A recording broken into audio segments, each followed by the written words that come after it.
కామారెడ్డిలో సీఎం కేసీఆర్ కి ఓటమి తప్పదని PCC chief Revanth Reddy challenge చేశారు. సంతలో పశువుల్లా ప్రజాప్రతినిధులను కేసీఆర్ కొనలేదా అని ప్రశ్నించారు. ప్రజాప్రతినిధుల కొనుగోళ్లపై సీబీఐ విచారణకు సిద్ధమా అంటూ మీ తప్పుంటే ముక్కు నేలకు రాయాలని చెప్పారు. గజ్వేల్లో ప్రజలకు కేసీఆర్ మేలు చేసుంటే కామారెడ్డిలో ఎందుకు పోటీ చేస్తున్నారని అడిగారు రేవంత్ రెడ్డి. బీసీల రాజకీయ భవిష్యత్తును రేవంత్ రెడ్డి 100 కోట్లకు టికెట్స్ అమ్ముకున్నారని బీఆర్ఎస్ ఎమ్మెల్సీ కవిత విమర్శించారు. టికెట్ దక్కలేదన్న మనస్తాపంతో బీసీ నాయకుడు కాసుల బాలరాజు ఆత్మహత్య యత్నం చేసుకున్నారని చెప్పారు ఆమె. కాసుల బాలరాజుని పరామర్శించే మానవత్వం లేని మనిషి రేవంత్ రెడ్డి అన్నారు కవిత. కామారెడ్డి సభలో బీసీ డిక్లరేషన్ ప్రకటించింది కాంగ్రెస్. జనాభా ప్రాతిపదికన రిజర్వేషన్లు ఇస్తామని డిక్లరేషన్ ఇచ్చింది. స్థానిక సంస్థలో బీసీలకు 42% రిజర్వేషన్లు, అధికారంలోకి వస్తే బీసీ సబ్ ప్లాన్ ఏర్పాటు చేస్తామని ప్రకటించింది. ప్రతి మండలానికి బీసీ గురుకుల పాఠశాల, 5 ఏళ్లలో బీసీల అభ్యున్నతికి 5 లక్షల కోట్లు ఖర్చు చేస్తామని డిక్లరేషన్ ఇచ్చింది కాంగ్రెస్.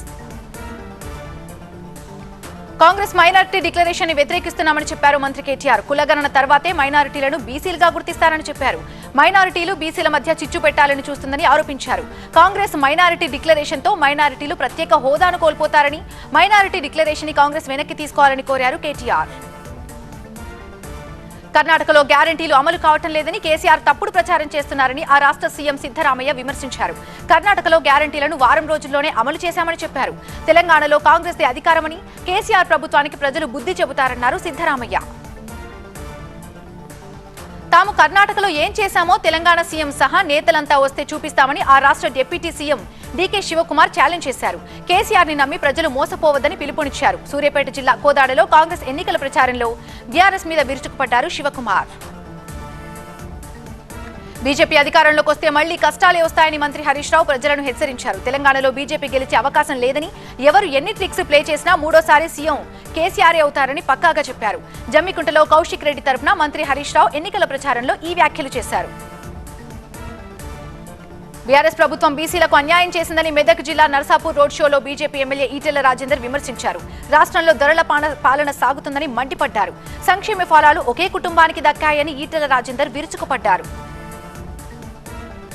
గోషామహల్లో బీఆర్ఎస్ దే విజయమని ఆ పార్టీ వర్కింగ్ ప్రెసిడెంట్ కేటీఆర్ ధీమాగా చెప్పారు. గత ఎన్నికల్లో బీజేపీకి 1 సీటు మాత్రమే వచ్చిందనే విషయాన్ని గుర్తు చేశారు. గోషామహల్లో రాజాసింగ్ ని, హుజురాబాద్ లో ఈటెల రాజేందర్ ని ఓడిస్తామన్నారు. అలాగే కొడంగల్లో కూడా తామే గెలుస్తామని ధీమాగా చెప్పారు కేటీఆర్. కేసీఆర్ ని ఓడించమంటే పోచమ్మ గుడి ముందు పొట్టేళ్లు కట్టేసినట్టే అని కేటీఆర్ సెటైర్ వేశారు. ఎన్నికలు దగ్గర పడుతున్నా కొద్దీ తెలంగాణలో చేరికలు ఊపందుకుంటున్నాయి. ఇక నామినేషన్ల ఘట్టం ముగియటంతో ప్రచారం టాప్ గేర్ లోకి వెళ్ళింది. ఇలాంటి టాప్ 9 తెలంగాణ పాలిటిక్స్ ఇప్పుడు చూద్దాం. ఉమ్మడి ఖమ్మం జిల్లాలో కాంగ్రెస్ కి షాక్ తగిలింది. ఒకప్పుడు ఆ జిల్లాలో చక్రం తిప్పిన మాజీ మంత్రి సంబాని చంద్రశేఖర్ సీఎం కేసీఆర్ సమక్షంలో గులాబీ కండువా కప్పుకున్నారు. ఆయనతో పాటు విద్యార్థి నేత మానవతారాయ్, టీపీసీసీ ప్రధాన కార్యదర్శిగా పనిచేసిన ఎడవల్లి కృష్ణ కాంగ్రెస్ కి రాజీనామా చేసి బీఆర్ఎస్ లో చేరారు. తెలంగాణలో నామినేషన్ల ప్రక్రియ ముగిసింది. మధ్యాహ్నం 3 గంటల వరకు క్యూలో ఉన్న వారికి నామినేషన్స్ వేసేందుకు అనుమతిచ్చారు. ఈ నెల 13న నామినేషన్ల పరిశీలన చేస్తారు. నామినేషన్ల ఉపసంహరణకి ఈ నెల 15 వరకు గడువు ఉండగా నవంబర్ 30న పోలింగ్ జరుగుతుంది. కామారెడ్డిలో PCC chief Revanth Reddy nomination దాఖలు చేశారు. నామినేషన్ కార్యక్రమంలో కర్ణాటక సీఎం సిద్ధరామయ్య, షబ్బీర్ అలీ కూడా పాల్గొన్నారు. అటు వేములవాడలో బీజేపీ అభ్యర్థి వికాసరావు నామినేషన్ దాఖలు చేశారు. వికాస్ తరపున బీజేపీ జిల్లా అధ్యక్షుడు ప్రతాప రామకృష్ణ ఆర్వోకి బీఫామ్ అందజేశారు. వికాసరావుకి టికెట్ దక్కి తనకు రాకపోవడంతో తీవ్ర అసంతృప్తికి గురయ్యారు తుల ఉమ. తాను మాత్రం వేములవాడ నుంచి ఖచ్చితంగా రెబల్లో పోటీగా ఉంటానని తెలిపారు. మహిళలకు 33% రిజర్వేషన్ ఇస్తున్నామని చెబుతున్న బీజేపీ ఇలా చేస్తుందని ఊహించలేదంటూ తుల ఉమ కన్నీటి పర్యంతమయ్యారు. సంగారెడ్డి రిటర్నింగ్ కార్యాలయం ముందు బీజేపీ నేత రాజేశ్వరరావు దేశపాండే నిరసన వ్యక్తం చేశారు. టికెట్ ఇచ్చినా బీఫామ్ ఇవ్వకపోవడంతో ఆవేదన వ్యక్తం చేస్తూ ఆత్మహత్య చేసుకుంటానని బెదిరింపులకు దిగారు. రాజేశ్వరరావు దేశపాండేకి బీఫామ్ ఇవ్వకపోవడంతో ఆయన అనుచరులు ఆగ్రహం వ్యక్తం చేశారు. బీజేపీ కార్యాలయంపై దాడికి దిగారు దేశపాండే అనుచరులు. పటాన్చెరులో నామినేషన్ దగ్గర హైడ్రామా కొనసాగింది. ఒకేసారి నామినేషన్ కేంద్రానికి నీలం మధు, కాట శ్రీనివాస్ వచ్చారు. బీఎస్పీ తరఫున నీలం మధు బరిలోకి దిగుతున్నారు. కాంగ్రెస్ నుంచి కాట శ్రీనివాస్ పోటీలో ఉన్నారు. పార్టీ పెద్దలను ఒప్పించి పటాన్చెరు టికెట్ సాధించుకున్నారు కాంగ్రెస్ నేత కాట శ్రీనివాస్ గౌడ్. పువ్వాడ వ్యాఖ్యలకి తుమ్మల కౌంటర్ ఇచ్చారు. తాను డాలర్, పువ్వాడ 2000 రూపాయల నోట్ అన్నారు. డాలర్ ఎక్కడైనా చెల్లుతుంది, రద్దయిన 2000 నోట్ చెల్లుతుందా అని ప్రశ్నించారు. ఖమ్మం దాటితే పువ్వాడ ఎవరో కూడా తెలియదన్నారు తుమ్మల. తాను ఖమ్మం జిల్లాలో ఎక్కడైనా పోటీ చేసి గెలుస్తానని సమాధానమిచ్చారు. ఈసారి ఎన్నికల్లో బీఆర్ఎస్ కి ప్రజలు గుణపాఠం చెబుతారన్నారు కోమటిరెడ్డి రాజగోపాల్ రెడ్డి. 90 సీట్లతో కాంగ్రెస్ పార్టీ అధికారంలోకి వస్తుందంటూ ధీమా వ్యక్తం చేశారు. మునుగోడులో తన గెలుపును ఎవరూ ఆపలేరన్నారు. నల్గొండ జిల్లా నుంచి ఒక్క బీఆర్ఎస్ ఎమ్మెల్యేను కూడా అసెంబ్లీలో అడుగు పెట్టనివ్వనంటూ సవాల్ విసిరారు రాజగోపాల్ రెడ్డి. 10 ఏళ్లలో కేసీఆర్ రాష్ట్రానికి చేసిందేం లేదని కేంద్ర సహాయ మంత్రి రాజీవ్ చంద్రశేఖర్ మండిపడ్డారు. కాంగ్రెస్ మేనిఫెస్టోని ప్రజలు నమ్మటం లేదన్నారు. గ్యారంటీల పేరుతో మోసం చేస్తున్నారని విరుచుకుపడ్డారు. కాంగ్రెస్ కి అధికారం ఇస్తే తెలంగాణను ఏటీఎంలా వాడుకుంటుందని రాజీవ్ చంద్రశేఖర్ వ్యాఖ్యానించారు. ఐటీ అధికారుల తీరుపైన సీఈసీకి ఫిర్యాదు చేస్తానన్న పొంగులేటి శ్రీనివాసరెడ్డి. ఇక మంత్రి సీదిరికి ఛాలెంజ్ విసిరిన ధూళిపాళ్ల. ఇలాంటి టాప్ 9 ఏపీటీఎస్ వార్తలు ఇప్పుడు చూద్దాం. కాంగ్రెస్ నేతల ఇళ్లపై దాడులు చేస్తున్నారని ఆ పార్టీ ఎమ్మెల్యే అభ్యర్థి పొంగులేటి శ్రీనివాసరెడ్డి ఆరోపించారు. తన ఇంట్లో ఐటీ దాడులు ముగిసినా ఇంకా 12 చోట్ల ఈ సోదాలు కొనసాగుతున్నట్టు చెప్పారు. ఐటీ అధికారులు పరిధి దాటి తన అకౌంట్ని కొట్టిన విషయాన్ని చెప్పారు. దీనిపై సీఈసీకి ఫిర్యాదు చేస్తానని పొంగులేటి శ్రీనివాసరెడ్డి హెచ్చరించారు. జనసేన టీడీపీ ఎప్పుడు ఒకటి అన్నారు మంత్రి సీదిరి. పవన్ చంద్రబాబుకు దూరంగా ఉండలేరని చెప్పారు. బాబు హయంలో పవన్ లేవనెత్తిన అంశాలు ఇప్పుడు ఏమయ్యాయని ప్రశ్నించారు. చంద్రబాబుకు పురంధేశ్వరి వంత పాడుతున్నారని, పురంధేశ్వరి రాజకీయ ప్రతిష్ట దిగజారిందని విమర్శించారు సీదిరి. వైసీపీ నేతలకి ధూళిపాళ్ల నరేంద్ర సవాల్ విసిరారు. తండ్రిని అడ్డం పెట్టుకుని దోచుకున్న డబ్బును రాష్ట్రానికి ఇచ్చేసే దమ్ము మీ నాయకుడికి ఉందా అంటూ సీదిరి అప్పలరాజును ప్రశ్నించారు. అలా చేస్తే సంఘం డైరీని కోఆపరేటివ్ లోకి మారుస్తామన్నారు. తన ఛాలెంజ్ కి అప్పలరాజు సిద్ధమా అని ధూళిపాళ్ల నరేంద్ర నిలదీశారు. పేదల దృష్టిలో జగన్ దేవుడిగా నిలిచారని మంత్రి విడుదల రజని అన్నారు. అణచివేతను సంహరించినందుకే బస్సు యాత్ర చేస్తున్నామని ఆమె పెదకూరపాడులో ఈ వ్యాఖ్యలు చేశారు. జగన్ నినాదం వింటే ప్రతిపక్షాల గుండెల్లో రైళ్లు పరిగెడుతున్నాయని మంత్రి విడుదల రజని వ్యాఖ్యానించారు. అసైన్డ్ భూముల కేసుపై హైకోర్టు విచారించింది. చంద్రబాబు నారాయణ క్వాష్ పిటిషన్ల కేసులో విచారణ మళ్లీ ప్రారంభించాలని సిఐడి పిటిషన్ దాఖలు చేసింది. ఇప్పటికే ఆడియో వీడియో టేపులు కోర్టుకు అందించింది సిఐడి. తదుపరి విచారణ ఈ నెల 22కు వాయిదా వేసింది హైకోర్టు. స్కిల్ కేసులో ఉండవల్లి పిటిషన్పై విచారణ వాయిదా పడింది. స్కిల్ కేసుని సీబీఐకి అప్పగించాలని ఉండవల్లి పిటిషన్ దాఖలు చేశారు. దీనిపై విచారణను ఈ నెల 29కి వాయిదా వేసింది హైకోర్టు. ఇడుపులపాయలో కడప జిల్లా వేముల మండల పార్టీ నాయకులతో సీఎం జగన్ సమావేశమయ్యారు. పంటలకు నీరు విడుదల చేయాలని, నష్టపోయిన పంటలకు ఇన్సూరెన్స్ వచ్చేలా చూడాలని జగన్ కోరారు. ఏపీలో అంబేద్కర్ రాజ్యాంగం లేదు, తాడేపల్లి రాజ్యాంగం ఉందన్నారు జేసీ ప్రభాకర్ రెడ్డి. తనపై పెట్టిన కేసులన్నీ పూర్తి కావాలంటే 3 జన్మలు పడుతుందన్నారు. అయితే ఎన్ని కేసులు పెట్టినా వెనక్కి తగ్గేదే లేదన్నారు జేసీ.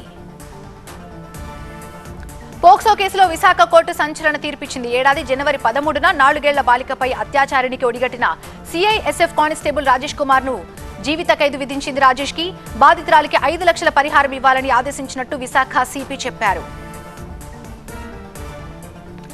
గవర్నర్ల తీరుపై సుప్రీం మండిపాటు. ప్రధాని మోదీ ధరించే వస్త్రాల గురించి కాంగ్రెస్ రాహుల్ గాంధీ గరం. ఇలాంటి టాప్ 9 నేషనల్ న్యూస్ ఇప్పుడు చూద్దాం.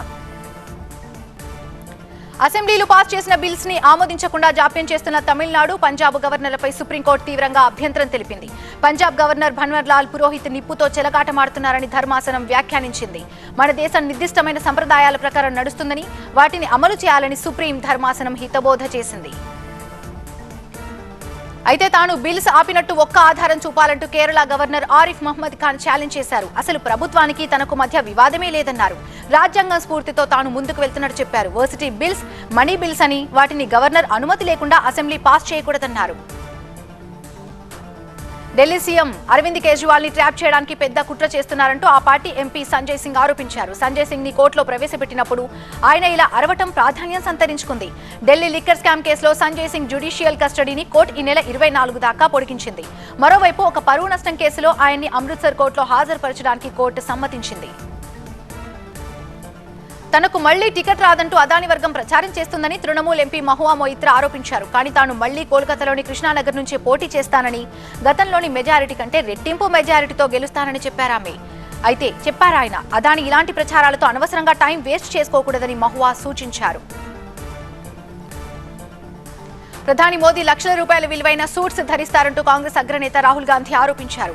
ఆయన లక్షల ఖరీదైన సూట్స్ ధరిస్తే తాను మాత్రం తెలుపు రంగు టీషర్ట్ ధరిస్తానని మధ్యప్రదేశ్లోని సాత్నా సభలో చెప్పారు. ఒక్క రోజులో మోదీ 1-2 సూట్స్ ధరిస్తారని, ఒకసారి ధరించిన సూట్ మళ్లీ ధరించడం ఎప్పుడైనా చూశారా అంటూ రాహుల్ గాంధీ సెటైర్స్ వేశారు. ప్రధాని నరేంద్ర మోదీ గట్టి పోటీ ఇవ్వాలంటే కాంగ్రెస్ తరపున ప్రధాని అభ్యర్థిగా ప్రియాంక గాంధీని ప్రకటించాలని ఆ పార్టీ సీనియర్ నేత ఆచార్య ప్రమోద్ కృష్ణం కోరారు.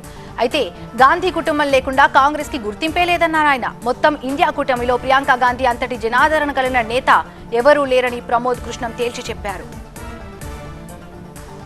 భారత్ కెనడాల మధ్య వివాదం సద్దుమణగటానికి అమెరికా ఈ భేటీలో తన వంతు ప్రయత్నం చేసింది. రెండు దేశాల మిత్రుడుగా తాము మధ్యవర్తిత్వం చేస్తామని అమెరికా విదేశాంగ మంత్రి బ్లింకన్ చెప్పారు. అయితే ఖలిస్తానీ ఉగ్రవాదుల గురించి తాము తమ వైఖరిని గట్టిగా చెప్పామని విదేశాంగ శాఖ తెలిపింది. ముఖ్యంగా ఆ మధ్య హతమైన నిజ్జర్ కార్యకలాపాల గురించి వివరించామన్నారు. భారత్ అమెరికాల రక్షణ విదేశాంగ మంత్రుల 5వ సమావేశంలో మరో ముందడుగు పడింది. రెండు దేశాలు టెక్నాలజీ ఆంక్షలు సడలించడం ద్వారా రక్షణ, పారిశ్రామిక రంగాల్లోనూ తీర ప్రాంత భద్రతలోనూ మరింతగా కలిసి పనిచేయాలని రక్షణ మంత్రి రాజ్నాథ్ సింగ్ అన్నారు. చైనా దూకుడుతో పాటు ఇండో పసిఫిక్ ప్రాంతంలో స్వేచ్ఛాయుత వాతావరణం కోసం పనిచేస్తున్నామన్నారు. ఢిల్లీలో వర్షం కురవడంతో కాలుష్యం కాస్త తగ్గింది. ఎయిర్ క్వాలిటీ ఇండెక్స్ 450కి పైగా ఉంటే ఇప్పుడు 300కి దిగొచ్చింది. దీంతో ప్రజలు హాయిగా ఊపిరి పీల్చుకుంటున్నారు. ఈ పరిస్థితుల్లో ఈ నెల 13 నుంచి 20వ తేదీ వరకు చేపట్టాల్సిన సరీ బేసి విధానాన్ని వాయిదా వేసినట్టు మంత్రి గోపాల్ రాయ్ చెప్పారు. ఏ నిర్ణయమైనా దీపావళి తర్వాత తీసుకుంటామన్నారు ఆయన. విశాఖలో రోడ్డు ప్రమాదంలో 3 బలి. పెద్దపల్లిలో ఐఐటి విద్యార్థిని నామినేషన్. మరోవైపు ఖానాపూర్ గిరిజన ఆశ్రమ పాఠశాలలో గుస్సాడి నృత్యాలు. ఇలాంటి టాప్ 9 పల్లె వార్తలు ఇప్పుడు చూద్దాం. అంబేద్కర్ కోనసీమ జిల్లా అమలాపురంలో చేపల వలకు మొసలి చిక్కింది. 2 నెలలుగా పంట కాలువలో తిరుగుతూ గ్రామస్తులను హడలెత్తించిన మొసలిని ఎట్టకేలకు బంధించారు స్థానికులు. అన్నమయ్య జిల్లా రాజంపేటలో అడవి అమరవీరుల సంస్కరణ దినోత్సవ వేడుకలు ఘనంగా నిర్వహించారు. సంస్మరణ స్తూపం వద్ద అమరులకు నివాళులర్పించారు జిల్లా ఫారెస్ట్ అధికారి వివేక్. పశ్చిమ గోదావరి జిల్లా వీరవాసరంలో రోడ్డు ప్రమాదం జరిగింది. ఆర్టీసీ బస్ అదుపు తప్పి బైక్ ను ఢీకొట్టడంతో ఓ వ్యక్తి అక్కడికక్కడే మరణించాడు. నిర్మల్ జిల్లా ఖానాపూర్ గిరిజన ఆశ్రమ పాఠశాలలో దీపావళి సంబరాలు అంబరాన్నంటాయి. ప్రత్యేక పూజలు చేసి తమ సాంప్రదాయ గుస్సాడి నృత్యాలు చేశారు గిరిజనులు. పెద్దపల్లి జిల్లా కనగర్తి గ్రామానికి చెందిన ఐఐటి విద్యార్థిని దాసరి ఉష ఇంటింటికి తిరిగి భిక్షాటన చేసి వచ్చిన డబ్బులతో ఎమ్మెల్యే అభ్యర్థిగా నామినేషన్ వేసింది. బహుజన సమాజ్ పార్టీ నుంచి బరిలో నిలిచింది యువతి ఉష. వైకుంఠ ఏకాదశి సందర్భంగా టికెట్స్ విడుదల చేసింది టీటీడీ. డిసెంబర్ 23 నుంచి జనవరి 1 వరకు వైకుంఠ ద్వార దర్శనాలు కల్పిస్తున్నారు. అయితే 21 నిమిషాల్లోనే మొత్తం టికెట్స్ అమ్ముడుపోయాయి. వైకుంఠ ఏకాదశి టికెట్స్ ద్వారా టీటీడీకి 6,75,00,000 ఆదాయం చేకూరింది. కర్ణాటకలో అధికారం కోల్పోయిన బీజేపీ తిరిగి వైభవం సాధించేందుకు మళ్లీ యడ్యూరప్ప కుటుంబం మీదే ఆధారపడింది. యడ్యూరప్ప కొడుకు విజయేంద్రని కర్ణాటక బీజేపీ అధ్యక్షుడిగా ఆ పార్టీ హైకమాండ్ నియమించింది. మహేశ్వర నియోజకవర్గం నుంచి సిట్టింగ్ ఎమ్మెల్యే ప్రస్తుత మంత్రి సబితా ఇంద్రారెడ్డి నామినేషన్ దాఖలు చేశారు. భారీగా ర్యాలీ చేపట్టి నామినేషన్ కార్యక్రమానికి హాజరయ్యారు. ఈ ఎన్నికల్లో తనదే విజయమని ధీమాగా చెప్పారు సబితా ఇంద్రారెడ్డి. అధిక శబ్దం చేసే టపాసులను రాత్రి 8 నుంచి 10 గంటల మధ్య కాల్చాలన్న హైదరాబాద్ సిపి ఆదేశాలను బీజేపీ ఎమ్మెల్యే రాజాసింగ్ తప్పుపట్టారు. అలాగే బాణసంచ దుకాణాలపై ఆంక్షలు పెట్టొద్దంటూ సీఈఓ వికాస్ రాజును కలిసి విన్నవించారు. బాణసంచ దుకాణాలపై నిబంధనలు లేవని సీఈఓ చెప్పినట్టుగా రాజాసింగ్ వెల్లడించారు. దేశవ్యాప్తంగా ధన్తెరాస్ వేడుకలు జరిగాయి. అయోధ్యలో రాముడి ఆలయాన్ని ప్రతిబింబించే వెండి నమూనా ఆకర్షణగా మారింది. దీపావళి ముందొచ్చే ఈ పండుగకు జనం బంగారం కొనుగోలు చేయడాన్ని సెంటిమెంట్ గా భావిస్తుంటారు. దీంతో నగల షాప్స్ లో కొనుగోళ్లు పెరిగాయి. దీపావళి నాడు చేపట్టే దీపోత్సవం కోసం అయోధ్య ముస్తాబవుతోంది. ఇందుకోసం ఈసారి 21 లక్షల మట్టి ప్రమిదలను సేకరించారు. దేశవ్యాప్తంగా నలుమూలల నుంచి ఇవి అయోధ్యకు చేరాయి. ఈసారి ప్రపంచ రికార్డు సృష్టించడానికి సన్నాహాలు సాగుతున్నాయి. దీపావళి పండుగ వచ్చిందంటే ఉత్తరాదిన సెలవులు ప్రకటిస్తారు. పైగా జనం షాపింగ్ చేస్తారు. దీంతో గురుగ్రామ్ జాతీయ రహదారి మీద వేల సంఖ్యలో వాహనాలు జామ్ అయిపోయాయి. దీపావళి సందర్భంగా షాపింగ్ డిమాండ్ ని ఇది తెలియజేస్తోంది. తమిళనాడులో కురుస్తున్న భారీ వర్షాలకు నదులు పొంగి పొర్లుతున్నాయి. వైగై నది ఉధృతంగా ప్రవహిస్తోంది. దీంతో తేని జిల్లాలోని అంటిపట్టి దగ్గరున్న వైగై డ్యాం గేట్స్ తెరిచారు. నీటి మట్టం 69 అడుగులను దాటడంతో వైగై డ్యామ్స్ గేట్స్ ఎత్తి నీటిని దిగువకు విడుదల చేశారు. ఎన్నికలు జరుగుతున్న రాజస్థాన్లో నోట్ల కట్టలు గుట్టలుగా దొరికాయి. జైపూర్లోని గణపతి ప్లాజాలో 2 లాకర్స్ లో ఈ నగదుని ఐటీ అధికారులు స్వాధీనం చేసుకున్నారు. లాకర్స్ ని పగలగొట్టి ఈ డబ్బును లెక్కిస్తున్నారు అధికారులు. ఇప్పటికే ప్రపంచ కప్ లో దూసుకుపోతున్న టీమిండియా మరో పోటీ కోసం రెడీ అయింది. ఆదివారం నాడు నెదర్లాండ్స్ తో రోహిత్ సేన తలపడుతుంది. ఇందుకోసం ఆటగాళ్లు ముమ్మరంగా సాధన చేస్తున్నారు. చైనాకు కోపం వచ్చినా ఒక పని చేసి తీరుతామంటోంది భారత్. ఇక శ్రీలంక క్రికెట్లో 2 రోజుల్లో రాబోతున్న సంచలనం. ఇలాంటి టాప్ 9 వార్తల్ని న్యూస్ జంక్షన్ లో చూద్దాం. తైవాన్కు లక్షలాది మంది కార్మికులను నిపుణులను పంపాలని భారత్ భావిస్తోంది. అక్కడి ఫ్యాక్టరీస్లోనూ వ్యవసాయ క్షేత్రాలు, ఆసుపత్రుల్లో పనిచేయడానికి పంపే విషయంపై వచ్చే నెల 2 దేశాల మధ్య ఒప్పందం కుదరవచ్చు. తైవాన్లో వయసు పైబడుతున్న వారు ఎక్కువగా ఉండడంతో యంగ్ ఇండియా కోసం తైవాన్ ఆరాటపడుతుంది. గాజాలో రోజుకు 4 గంటల పాటు కాల్పుల విరామం ప్రకటిస్తున్నట్టు అమెరికా తెలిపింది. గాజా ఉత్తర ప్రాంతం నుంచి ప్రజలు దక్షిణ ప్రాంతానికి వెళ్లేందుకు వీలుగా ఈ అవకాశం ఇచ్చినట్లు వైట్ హౌస్ ప్రతినిధి జార్ కిర్బీ చెప్పారు. గాజా ఆసుపత్రులను కూడా ఇజ్రాయెల్ సైన్యం వదలటం లేదు. గాజాలోని అతిపెద్ద ఆసుపత్రి అయిన అల్ షిఫా మీద ఇజ్రాయెల్ వైమానిక దాడులు చేసింది. ఈ దాడుల్లో ఒకరు చనిపోయారు, పలువురు గాయపడ్డారు. ఓవైపు 4 గంటల విరామం, మరోవైపు ఆగని వైమానిక దాడులతో గాజా ప్రజలు బెంబేలెత్తుతున్నారు. ఇజ్రాయెల్ సైన్యం ఇచ్చిన 4 గంటల వ్యవధిలోనే తమ ఇళ్లను వదిలి వెళ్లిపోతున్నారు. గాజాలో మానవతా సంక్షోభం లేదని ఇజ్రాయెల్ స్పష్టం చేసింది. యుద్ధం మొదలైనప్పటి నుంచి 700 ట్రక్కులను గాజాలోకి అనుమతించామని ఇజ్రాయెల్ సైన్యం వివరించింది. రోజుకు కొన్ని డజన్ల చొప్పున ట్రక్స్ నిత్యావసరాలతో గాజాలోకి వెళ్తున్నాయని సైనిక ప్రతినిధి చెప్పారు. చైనా, ఫిలిప్పీన్స్ మధ్య మళ్లీ అగ్గిరాజుకుంది. ఫిలిప్పీన్స్ కి చెందిన నౌకలను చైనా కోస్ట్ గార్డ్ తమ ఆధీనంలోకి తీసుకోవడం వివాదం రేపింది. దక్షిణ చైనా సముద్రంలోకి వచ్చి ఫిలిప్పీన్స్ దళాలు తమ ప్రాదేశిక జలాలలోకి వచ్చాయని చైనా ఆరోపించింది. అమెరికాలోని ఫ్లోరిడాలో ఒక వ్యక్తి ఉద్దేశపూర్వకంగా కారులో దూసుకొచ్చి 2 పోలీసు అధికారులను గాయపరిచారు. వాస్తవానికి ఈ 28 ఏళ్ల వ్యక్తి పిచ్చిగా ప్రవర్తిస్తున్నట్టుగా అతడి తల్లి పోలీసులకు ఫిర్యాదు చేశారు. తీరా పోలీసులు ఆ ఇంటి దగ్గరికి రాగానే అతడు వారిపై దాడికి దిగారు. 2 పోలీసు అధికారులు అతన్ని అరెస్ట్ చేశారు. శ్రీలంక క్రికెట్ ని ఐసీసీ సస్పెండ్ చేసింది. శ్రీలంక క్రికెట్ లో ప్రభుత్వం మితిమీరి జోక్యం చేసుకుంటుందని ఐసీసీ తప్పుబట్టింది. ఇక జట్టు పరాభవానికి బయట నుంచి కుట్రలు జరిగాయని ఆ జట్టు చీఫ్ సెలెక్టర్ ప్రమోదయ విక్రమసింఘే చెప్పారు. తనకు 2 రోజులు సమయం ఇస్తే ఈ కుట్రలు బయట పెడతానని వివరించారు. క్రిస్మస్ వేడుకలు ఇంకా నెల 15 రోజుల టైం ఉంది. కానీ లండన్లోని రెజెంట్ స్ట్రీట్ లో అప్పుడే క్రిస్మస్ లైట్స్ వెలుగుతున్నాయి. ఇక్కడ క్రిస్మస్ షాపింగ్ కూడా మొదలైపోయింది. 1954 నుంచి ఇలా క్రిస్మస్ షాపింగ్ ఇలా విద్యుత్ కాంతులతో మెరిసిపోతుంది.